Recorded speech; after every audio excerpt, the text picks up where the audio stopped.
नमस्कार, आप देख रहे हैं न्यूज 18 बिहार झारखंड और मैं हूं आपके साथ लक्ष्मी। रांची में जमीन कारोबारी शेखर कुशवाहा को ईडी ने पीएमएलए की विशेष कोर्ट में पेश किया। पेशी के दौरान ईडी ने 7 दिन के रिमांड की मांग की है। आपको बता दें कि पूरे मामले पर कोर्ट ने अब कल सुनवाई की बात कही है। बता दें आपको कि जमीन घोटाला मामले में बुधवार की देर शाम ईडी ने रांची से शेखर कुशवाहा को गिरफ्तार किया था। बता दें आपको कि शेखर कुशवाहा के कई ठिकानों पर रेड की गई थी और इसके बाद शेखर कुशवाहा को गिरफ्तार किया गया। बता दें अब ईडी रिमांड की मांग कर रही है। 7 दिन की रिमांड की मांग की गई है ईडी की तरफ से। पूरे मामले पर कोर्ट अब बता दें आपको कल सुनवाई करेगी। जमीन घोटाला मामले में बुधवार की देर शाम ईडी ने रांची से शेखर कुशवाहा को गिरफ्तार किया था। पूर्व सीएम हेमंत सोरेन की जमानत याचिका पर आज फिर झारखंड हाईकोर्ट में सुनवाई होगी। आपको बता दें कि कल कोर्ट में ईडी की ओर से एसबी राजू ने अपना पक्ष रखा था। आज हेमंत सोरेन की ओर से दलील रखी जाएगी। दोपहर 3 बजे सुनवाई शुरू होगी। और आपको बता दें कि हेमंत सोरेन बड़गाई अंचल की 8.86 एकड़ जमीन से जुड़े मनी लॉन्ड्रिंग मामले में रांची के होटवार जेल में बंद है। ईडी ने लंबी सुनवाई के बाद हेमंत को 31 जनवरी 2024 को गिरफ्तार कर लिया था। तो आपको बता दें कि मनी लॉन्ड्रिंग के मामले में हेमंत सोरेन जेल में बंद है। हेमंत सोरेन की जमानत याचिका पर झारखंड हाईकोर्ट में आज भी सुनवाई जारी रहेगी। आज दोपहर 3 बजे से एक बार फिर ईडी की ओर से पक्ष रखा जाएगा। आपको बता दें कि पिछली सुनवाई 10 जून को हेमंत सोरेन की ओर से वरीय अधिवक्ता कपिल सिब्बल ने करीब 2.5 घंटे तक पक्ष रखा था। उसके बाद ईडी को अपना पक्ष रखना था और ईडी की ओर से कल वरीय अधिवक्ता एसबी राजू ने करीब 1.25 घंटे तक अपना पक्ष रखा। हालांकि बहस पूरी नहीं हुई है और आज दोपहर 3 बजे से एक बार फिर ईडी की ओर से पक्ष रखा जाएगा। आपको बता दें कि इस मामले में पहले शिकायतकर्ता जो याचिकाकर्ता हैं, हेमंत सोरेन की ओर से पक्ष रखा जा चुका है। अब ईडी की ओर से पक्ष रखा जा रहा है। फिर फाइनली एक बार रिज्वाइंडर आर्गुमेंट के तौर पर जो हेमंत सोरेन के अधिवक्ता हैं वो पक्ष रखेंगे। हालांकि झारखंड हाईकोर्ट पर सभी को इंतजार है फैसले का और हेमंत सोरेन को भी झारखंड हाईकोर्ट से राहत की उम्मीद है। संजय कुमार सिन्हा, न्यूज 18 रांची। हेमंत सोरेन की जमानत याचिका पर सुनवाई को लेकर के जेएमएम का कहना है कि झारखंड हाईकोर्ट से उन्हें इंसाफ की पूरी उम्मीद है। तो बीजेपी का कहना है कि शेखर कुशवाहा की गिरफ्तारी से मामले में एक नया मोड़ आया है और अब तो हाईकोर्ट के फैसले का इंतजार है। संवैधानिक संस्था है वो अपना काम कर रही हैं। जहां तक अदालत में चल रहे जो बेल पिटीशन पर बहस है, हम लोगों को पूरी उम्मीद है न्यायपालिका से। आज जो हालात केंद्र की सरकार का है, जो रवैया है, उसमें न्यायपालिका ही एक आखिरी उम्मीद की किरण है और न्यायपालिका से निश्चित रूप से न्याय मिलेगा हम सभी तमाम झारखंडियों को, झारखंड मुक्ति मोर्चा के कार्यकर्ताओं को। हमारे नेता जल्द रिहा होंगे। उन्हें बेबुनियाद आरोप में फंसाया गया है। देखिए, हेमंत सोरेन सुप्रीम कोर्ट तक चले गए थे। शुरुआत में राहत के लिए उन्हें कहीं से राहत नहीं मिली। नीचे के कोर्ट से उनका बेल रिजेक्ट हो गया। हाई कोर्ट ने भी उनके अरेस्टिंग की जो चुनौती देने वाली याचिका थी उसको सही माना और अब वो बेल को लेकर गए हैं। तो हमें लगता है शेखर कुशवाहा की गिरफ्तारी हुई है, जिसके ऊपर आरोप है कि वही सारे फर्जी डीड, भूयरी जमीन को जो जनरल नेचर का बनाने का काम होता था वही करता था। तो ये गिरफ्तारी भी बहुत बड़ा ट्विस्ट है केस में। बहरहाल उच्च न्यायालय के फैसले का इंतजार होगा। समीक्षा बैठक के बाद CM Champai Soren action mode में नजर आ रहे हैं। उन्होंने जमीन मामले में राज्य भर के सीईओ को निर्देश जारी किया है। सीएम की समीक्षा बैठक को बीजेपी ने फोटो अपॉर्चुनिटी और सरकार का प्रचार बताया है। तो बीजेपी के आरोपों पर जेएमएम ने कहा है कि आज जनता का मूड देखने की जरूरत है और चंपाई सोरेन सरकार सिर्फ काम पर भरोसा करती है। ये फोटो अपॉर्चुनिटी से ज़्यादा कुछ नहीं है। मुख्यमंत्री जी को इस तरह से फोटो छपवा कर अपने पार्टी का प्रचार अगर करना है तो इससे बेहतर उपाय हो सकता था, क्योंकि वो खुद एडमिट कर रहे हैं कि जो म्यूटेशन का कार्य है हजारीबाग, रांची एवं 4 जिलों का नाम लिया, वहाँ बहुत पीछे चल रहा है। यानी हेमंत सरकार फेल रही और वो कह रहे हैं फाइल मंगवाकर अब सीओस पे कार्रवाई होगी। दूसरी बात, 6200 रेप केसेस हुए हैं। सरकार ने श्वेत पत्र जारी नहीं किया हमारी मांग के बावजूद कि 60 दिनों के भीतर जो चार्जशीट देना होता है, आखिर कितने चार्जशीट हुए। ये पूरे तरीके से फेल्ड गवर्नमेंट है। न हम जनता को बरगलाते हैं, न हम जुमलेबाज हैं। हम काम करने पर विश्वास करते हैं। हेमंत सोरेन की सरकार ने जो कुछ भी किया, आज जनता का मूड आप देख लें। और हेमंत सोरेन पार्ट 2 की सरकार, चंपाई सोरेन जी की सरकार, वो भी काम पर विश्वास करती है। और आरोप वो लोग लगाते हैं जो हाथी उड़ाने का काम किया जिन लोगों ने 5 वर्षों तक एक भी जेपीएससी का परीक्षा नहीं लिया, महंगाई चरम पर, घोटाले और भ्रष्टाचार की कई अध्याय लिख दिया उन लोगों ने, वो आज उंगली उठाते हैं हम पर। कांग्रेस विधायक दल के नेता की दावेदारी के चेहरे बढ़ते जा रहे हैं। रामेश्वर उरांव, बन्ना गुप्ता, बादल पत्रलेख के बाद अब इरफान अंसारी भी इस लिस्ट में शामिल होते हुए दिखाई दे रहे हैं। कांग्रेस विधायक दल का नेता कौन होगा, इस पर इरफान अंसारी से बात की न्यूज 18 संवाददाता संजय सिन्हा ने। झारखंड में कांग्रेस विधायक दल का नेता कौन होगा, यह सवाल सभी के जहन में है। कांग्रेस लगातार बैठक दर बैठक कर रही है। हालांकि अभी इस पर फैसला आला कमान को लेना है, लेकिन दावेदारी कई है। इस दावेदारी में जामताड़ा से कांग्रेस विधायक इरफान अंसारी भी हैं। हम उनसे जानेंगे कि इस पद के लिए कई दावेदार हैं। आप यूथ हैं, क्या दावेदारी है? नहीं, देखिए, कल की बैठक हुई थी विधायक दल के नेता। हम कांग्रेस पार्टी से बिलोंग करते हैं और हमारा अपना एक कल्चर है। हम लोग दावेदारी तो कर सकते हैं, लेकिन फैसला आला कमान लेती है। हम लोग अधिकृत कर दिए हैं, लिख के दे दिए हैं, जो भी फैसला आला कमान लेगा हम लोग मानेंगे। लेकिन रही बात दावेदारी की, तो कई सीनियर लोग हैं उसमें। रामेश्वर उरांव साहब भी हैं, बन्ना गुप्ता जी भी हैं, बादल जी भी हैं, उसके बाद मैं हूँ, जो लगातार सीनियरिटी में हम लोग आते हैं। लेकिन आलाकमान अगर जिसको भी जवाब देगा हम लोग उसको मानेंगे। जो बनेंगे उन्हीं के नेतृत्व में विधानसभा चुनाव में कांग्रेस जाएगी, तो क्या इरफान अंसारी को जिम्मेदारी मिलती है, तैयार हैं? अगर मिलेगी तो तैयार रहूंगा, क्योंकि देखिए, आलमगीर साहब पहले विधायक दल के नेता भी थे, वो मंत्री भी थे। अगर आलाकमान को लगता है कि नहीं मुझे जवाबदेही दी जाए तो मैं निभाऊंगा उनको। और यूथ का जमाना भी है, एग्रेसिव भी हूँ, वोकल भी हूँ, बीजेपी को जवाब भी देता हूँ। बीजेपी को नींद नहीं आती है, रात दिन भाजपा को इरफान अंसारी सपना में भी इरफान अंसारी आता होगा।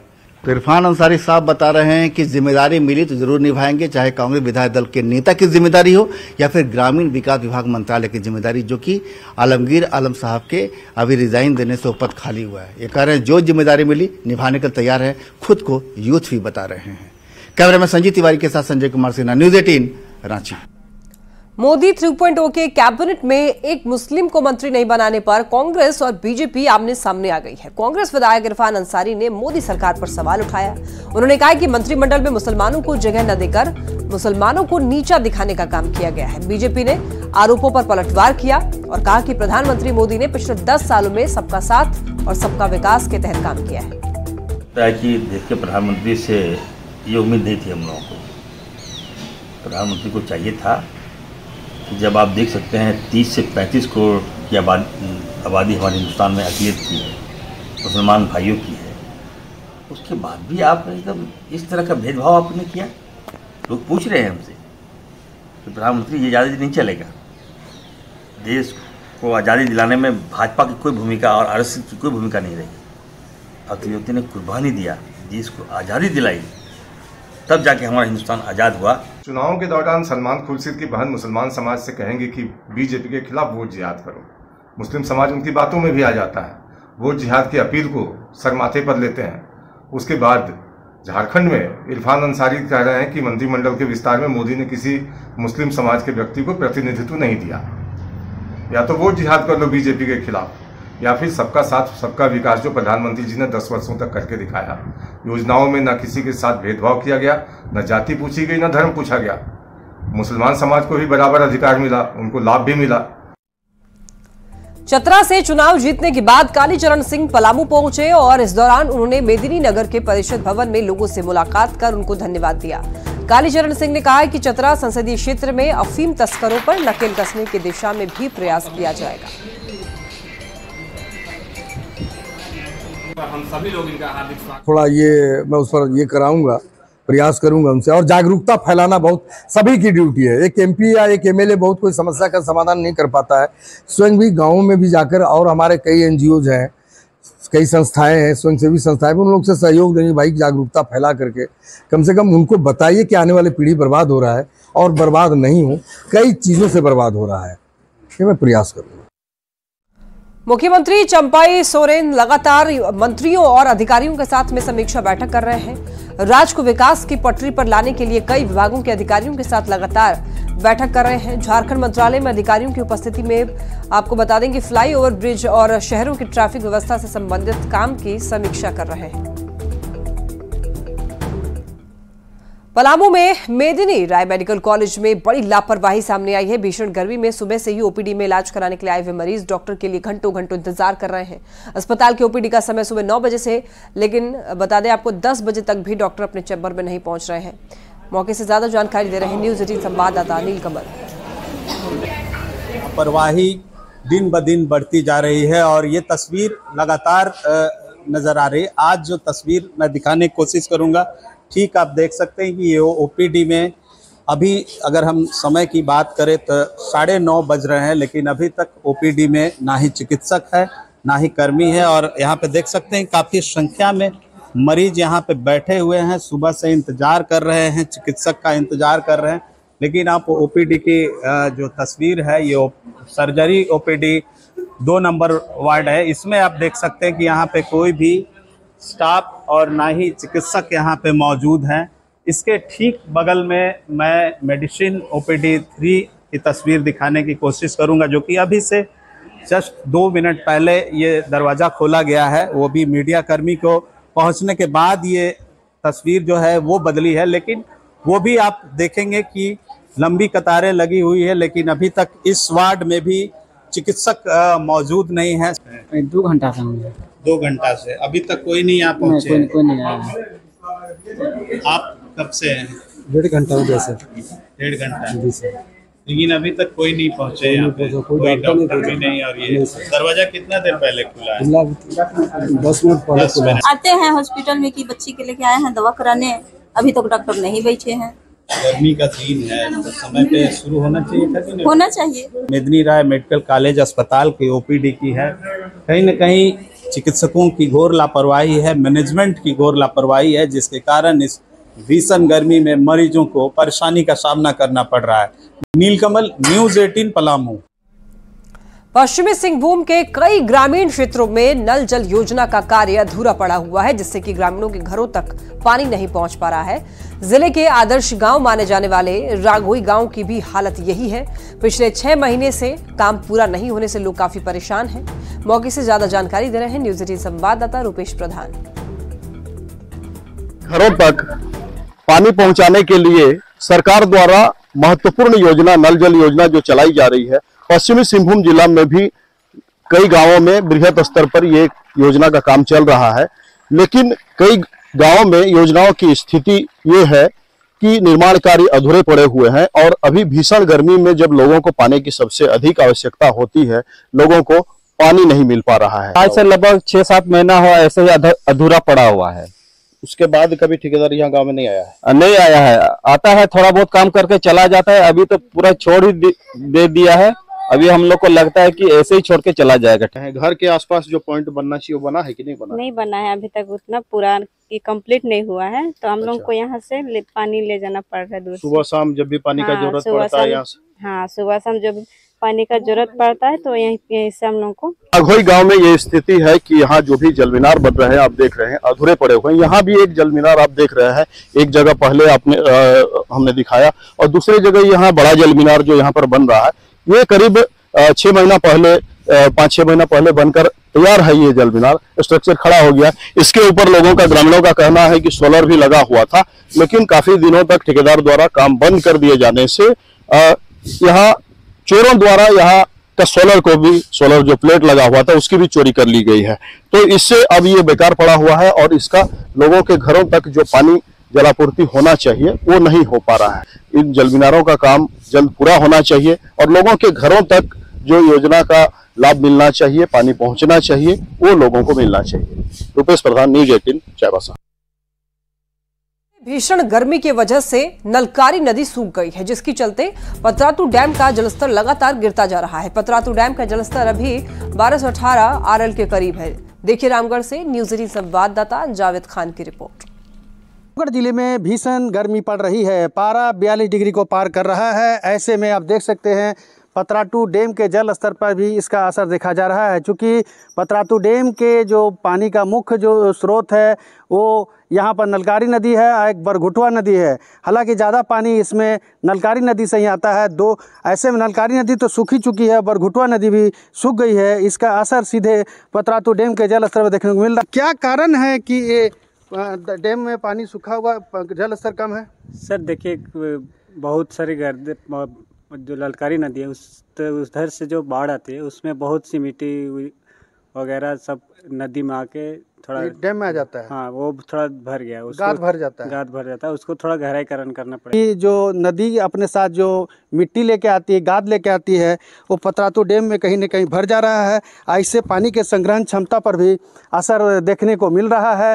हालांकि फ़िलहाल खतरे की बात नहीं है, चूँकि अभी जून का महीना है और 17 तारीख से बताया जा रहा है कि मानसून आ जाएगी। इसके बाद जो है नलकारी नदी और बरकोटा नदी में पानी आ सकता है, जिसके बाद पतरातू डैम के जल स्तर में सुधार होने की गुंजाइश है। जावेद खान, न्यूज़ 18, रामगढ़। देवघर के बंधा मोहल्ला में लोगों ने नगर निगम के खिलाफ जमकर विरोध किया। साथ ही जनप्रतिनिधियों पर इस मोहल्ले से सौतेला व्यवहार करने का आरोप लगाया। दरअसल वार्ड नंबर 27 बांधा मोहल्ला हरिजन तुरी टोला में आज तक सड़क और नल नहीं बन पाया है, जिससे घरों से निकलने वाला गंदा पानी सड़कों पर जमा हो जाता है और लोगों को काफी दिक्कतों का सामना करना पड़ता है। इसको लेकर लोगों ने कई बार लिखित शिकायत भी दी है, बावजूद इसके अभी तक कोई कार्रवाई नहीं की गई है। यह है वार्ड नंबर 27 में और करनी बार बंधा में रोड नाला का इतना समस्या है, लीक के देते देते जो है नगर निगम में मौसम आ रहा है। अभी तो बरसात हुई नहीं, यहाँ पे पानी गड्ढे में जमा पड़ा है रोड में। सबसे बड़ी दिक्कत तो ये हो रही, जो यहाँ का अगल बगल जिनका घर है वो लोगों को कितना मच्छर लग रही है, उनसे बीमारियाँ हो रही हैं और इतना आने जाने वाले को परेशानी हो रही है। वार्ड नंबर 27 का बंधा मोहल्ला है और ये सबसे बड़ा मोहल्ला है और सबसे बड़ा बूथ भी है। सबसे ज़्यादा वोटर और सबसे ज़्यादा इस बार लोकसभा चुनाव में आप देखे होंगे यहाँ के मतदाता बहुत ही चढ़ चढ़ के मैक्सिमम पोल कराने का काम हर बार करते हैं। और ये स्थिति देख करके अपने आप में शर्म लगता है कि हम लोग कभी बोलते हैं कि हम लोग भी नगर निगम में रहते हैं। ये स्थिति है कि यहाँ से गुजरने के लिए आपको तो छोड़ दीजिए, चप्पल हाथ में लेके जाना होगा। गर्मी का मौसम आते ही आम की डिमांड बढ़ गई है और ऐसे में हजारीबाग का अल्फांसो आम लोगों को काफी स्वादिष्ट लगता है। किसानों का कहना है कि अल्फांसो आम को खरीदने के लिए लोग दूर दराज से भी आते हैं। देखिए न्यूज़ 18 संवाददाता सुशांत सोनी की रिपोर्ट। गर्मी का समय चल रहा है, ऐसे में बाजारों में आपको कई वैरायटी के आम मिल जाएंगे, लेकिन आपको जो है एक अनोखे वैरायटी के आम को दिखाने जा रहे हैं। देखिए दरअसल यह वही आम है जिसे लोग अल्फांसो के नाम से जानते हैं, या जो इसकी कीमत की अगर हम बात कर ले तो लगभग 4 से 5 हजार रुपए बताई जाती है। हजारीबाग में यह जो है इस आम की खेती संभव हुआ। हमारे साथ यहाँ पे जो है किसान है, हम इनसे जानेंगे कि आखिर यह आम इसकी क्या कुछ और गुणवत्ता है। इसमें गुणवत्ता ये है कि ये खाने में आम बहुत टेस्टफुल है और इसका आम जो है वो थोड़ा अलग टेस्ट में है और आम के अपेक्षा में थोड़ा ज्यादा टेस्ट है और इसका मीठापन थोड़ा सा अलग है। इससे ये है कि इसको खाने से थोड़ा सा ये आदमी को थोड़ा सा डायबिटीज से थोड़ा सा ये राहत होती है और अलग थोड़ा सा जो मीठापन जो थोड़ा सा दूसरा आम में जो होता है थोड़ा सा दिक्कत करता है मीठापन में, जो खाने में से हल्का पड़ा, तो उससे इसमें थोड़ा सा ज्यादा फायदा करता है ये। और ये है कि हम लोग यहाँ पे जैसे इसको लगाए हैं 2003-04 में इस पेड़ को हम लोग लगाए हैं और इसका जो है हम लोग देखभाल भी पूरा अच्छी तरह से करते हैं बच्चों की तरह, और जब ये फल का समय होता है तो बढ़िया फल भी देता है। तो देखिए ये राजेश थे, बताते चले कि अल्फांसो आम जिस तरीके से बाजारों में एक उच्चतम कीमत में मिलता है, तो कहीं ना कहीं जो है लोग खोज कर किसानों तक पहुंचते हैं और इस आम की खरीदारी करते हैं। अगर बात कर ले सेहत की, तो सेहत के लिए भी काफी खास माना जाता है यह आम। सुशांत सोनी, न्यूज़ 18, हजारीबाग। गिरिडीह के पूर्वी वन प्रमंडल के फुलजोरी और नागाबाद जंगल में झुंड से बिछड़े हाथी ने डेरा जमाया हुआ है। किसानों के कई एकड़ में लगे हुए फसल को भी हाथी ने नष्ट कर दिया है। इससे किसानों में मायूसी छाई हुई है। किसानों ने इसकी सूचना वन विभाग के अधिकारियों को भी दी है, जिसके बाद वन विभाग और ग्रामीण मिलकर हाथी को खदेड़ने में जुटे हुए हैं।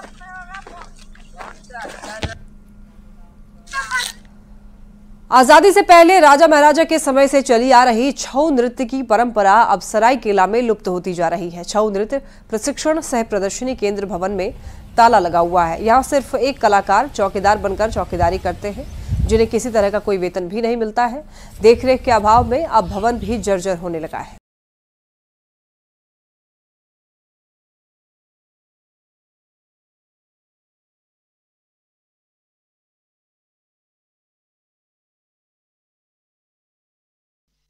जितना दरकार है कुछ बोलेगा तो ऑफिस में, कुछ बोलेगा तो झाड़ू वाड़ू उधर लगा कर सफा सुथरा। आप तो कलाकार है ना? कलाकार तो है, तो साथ में क्या करेंगे? देखिए मोदी जी से भी करना होगा। इसके लिए हम लोग करीब 2 साल से हम लोग उपायुक्त महोदय और अध्यक्ष अपना सचिव महोदय जो है एसटीओ साहब, उनको हम लोग ने लिखित आवेदन दिया था कि कॉमेट छऊ डांस सेंटर में जो वैकेंट पोस्ट है उसको बहाली किया जाए फिर से। ये देख रहे हैं ना छऊ का स्थिति क्या है, पूरा बंद पड़ा है और हमारा छऊ का स्थिति बहुत ही दयनीय है। यहाँ का कलाकार भूखे मर रहे हैं। सब जितना भी गांव है सब गांव में लोग मुखौटा लेते हैं। ये सब गांव वाला का है मुखौटा। ये कल उनका पर्व है, कल रजस्वला संक्रांत है ना, कल उन लोग डांस करेंगे। ये सब पेंट करके कल परसों के अंदर जो भी सरकार की योजनाएं हैं उन योजनाओं का 100% लाभ सभी योग्य लाभुकों को उपलब्ध कराना है और उसमें ऐसे सभी व्यक्ति जो कि कला से संबंधित हैं वो भी समाहित हैं। और वर्तमान में ये भी प्रयास किया जा रहा है कि उनके लिए आजीविका के कुछ अतिरिक्त साधन बनाए जा सकें। बुलेटिन में इतना ही। नजर डालेंगे हेडलाइन।